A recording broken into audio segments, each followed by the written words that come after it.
Selamat berjumpa dalam pembahasan kompetensi pemrograman 0,0. Saya Abdul Yadi, pemrogram komputer tinggal di Batam.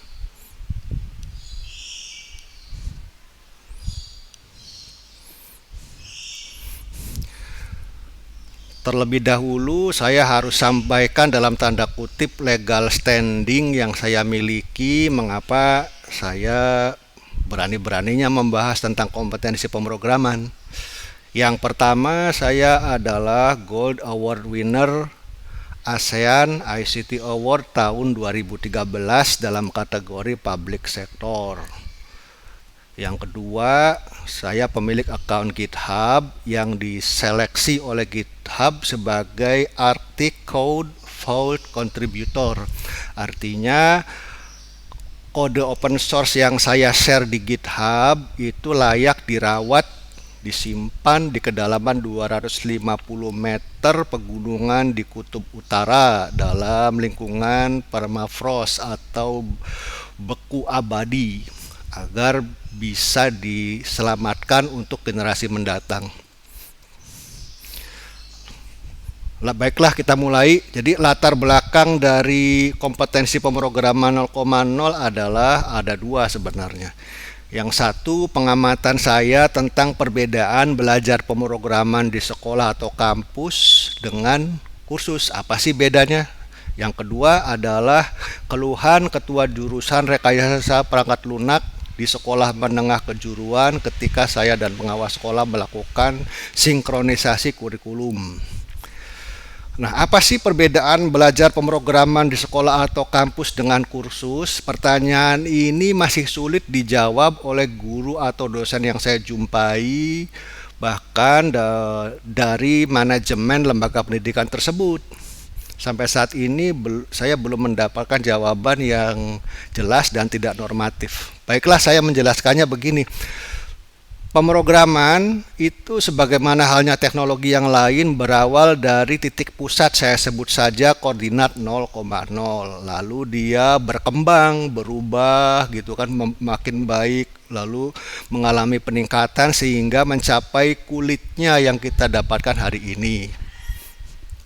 Nah, kursus itu menempatkan peserta kursus di kulit, saya sebut saja demikian ya. Sedangkan sekolah atau kampus itu seharusnya menempatkan siswa atau mahasiswa di titik pusat koordinat 0,0.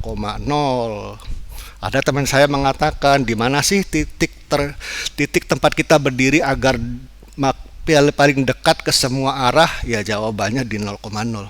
Nah, kursus itu menempatkan di kulit. Kerugiannya kursus itu apabila teknologi berkembang lagi sehingga spiralnya ini makin luas, makin panjang dan makin luas, maka peserta kursus akan segera kadaluarsa. Dia harus kursus lagi untuk memperoleh kemampuan atau kompetensi pada teknologi yang baru. Sedangkan siswa atau mahasiswa yang berada di koordinat 0,0 karena dia tahu perputaran perubahan teknologi, maka dia tidak akan kaget dengan perubahannya. Atau bahkan diharapkan siswa atau mahasiswa itulah yang ikut memutar spiral perkembangan teknologi itu. Nah, demikianlah jawaban saya tentang hal ini. Kemudian yang kedua, tentang keluhan ketua jurusan rekayasa perangkat lunak SMK. Dari sekian banyak industri yang meminta kompetensi lulusan, sekian banyak pula ragam permintaan keahliannya. Apakah sekolah harus mengajarkan semuanya? Atau apakah sekolah mampu punya cukup waktu dan sumber daya guru yang bisa mengajarkan semuanya? Rasanya agak sulit.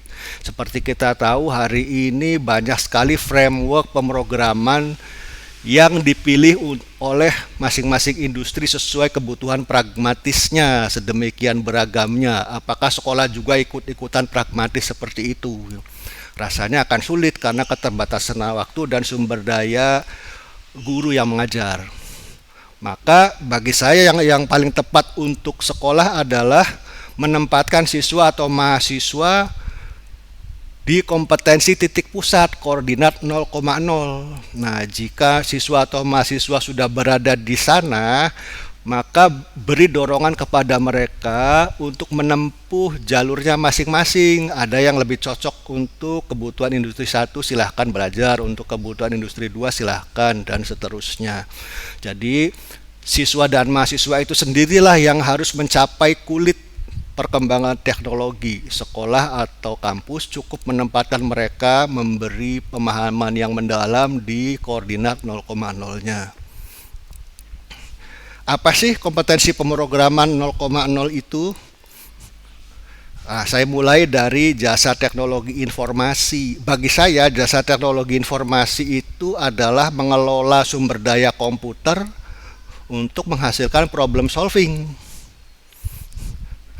Namun, apa yang terjadi dengan pembelajaran teknologi informasi di sekolah atau kampus yang saya amati kurang cukup mendalam dalam pembahasan sumber daya komputer. Lebih banyak yang ingin langsung saja ke problem solving. Misalnya tahun 1 sudah diajari pemrograman web, pemrograman database, yang bagi saya itu sudah problem solving tanpa si siswa atau mahasiswa itu kenal dengan sumber daya komputernya. Nah, lebih tepat sih bagi saya kalau memulai belajar pemrograman jika ingin survive masa depan dan menjadi pemain inti dalam pemrograman, bukan sebagai penggembira, maka kita lebih hemat waktu ya, tidak zigzag gitu. Mari belajar kompetensi 0,0, yaitu mengelola sumber daya komputer. Kita mulai dari sana. Tidak harus cepat-cepat tergoda dengan problem solving. Jadi materinya ada 4. Yang pertama memori. Dalam hal ini membahas ada berapa cara sih meletakkan data dalam memori, lalu segmentasi memori itu apa saja, dalam kasus apa data diletakkan di suatu segmen, dan dalam kasus apa data diletakkan di segmen lainnya. Pro dan kontranya juga harus dibahas. Yang kedua input output, bagaimana komputer menerima data dari saluran input dan bagaimana komputer mengelola saluran output. Yang ketiga prosesor, misalnya hari ini kita punya prosesor 8 core atau bahkan lebih. Jika orang yang tidak mengenal dengan pengelolaan core, maka biasanya kalau membuat program ternyata hanya menggunakan single atau satu core saja, sedangkan core lainnya tertidur. Bagi saya ini mubazir ya, kita punya resources yang banyak tapi ternyata hanya digunakan satu core, sehingga pengelolaan data menjadi lambat, tidak secepat yang seharusnya. Yang terakhir adalah komunikasi antar proses. Jadi proses yang satu bagaimana caranya bertukar data dengan proses kedua, baik di dalam satu komputer atau lintas komputer dalam jaringan.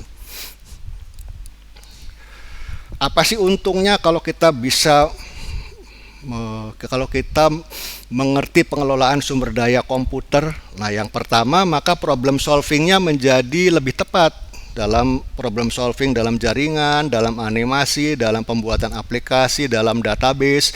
Maka pilihan-pilihan teknologi, arsitektur dan sebagainya menjadi lebih tepat.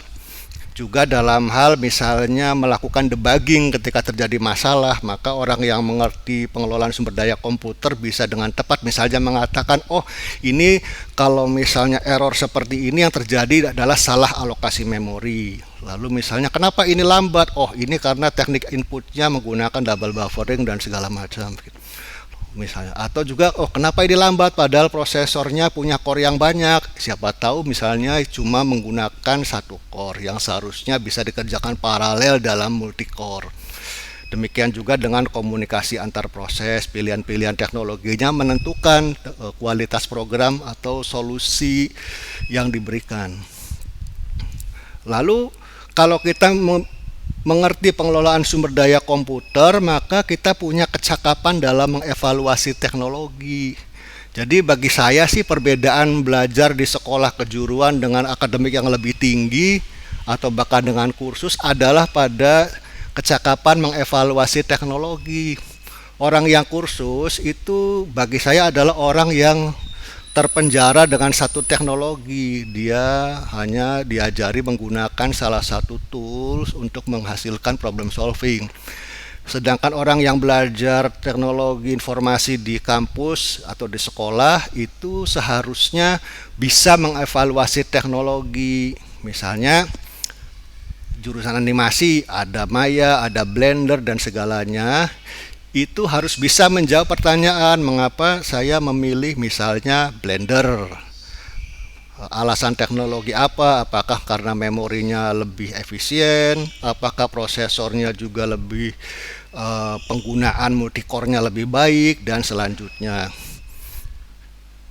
Lalu misalnya juga dalam bidang database kita punya pilihan misalnya Oracle, MySQL atau PostgreSQL. Dalam proyek apa kita lebih tepat menggunakan MySQL dan dalam proyek apa lagi lebih pantas menggunakan Postgre atau dalam kasus apa kita harus menggunakan Oracle. Itu akan ditinjau dari penggunaan memori, lalu efisiensi dalam perekaman data, lalu penggunaan prosesor, apakah dengan ditambahnya prosesor menjadi lebih cepat atau penambahan skala secara vertikal itu tidak berpengaruh. Itu harus punya kecakapan mengevaluasi sumber daya komputer. Baiklah, mengapa sih harus repot-repot belajar detail seperti itu kalau kita bisa langsung saja problem solving? Misalnya nggak usah belajar pengelolaan sumber daya deh, langsung aja belajar coding untuk membuat interface aplikasi, ada tombol dan segala macam. Bagi saya sih kembali saja pada semboyan, jika ingin tumbuh tinggi menjulang maka akarnya harus kuat. Nah, bagi saya ini sudah cukup menjelaskan ya kenapa kita butuh belajar dasar-dasar pemrograman kompetensi 0,0. Baiklah, demikian presentasi pertama. Sampai jumpa di presentasi berikutnya.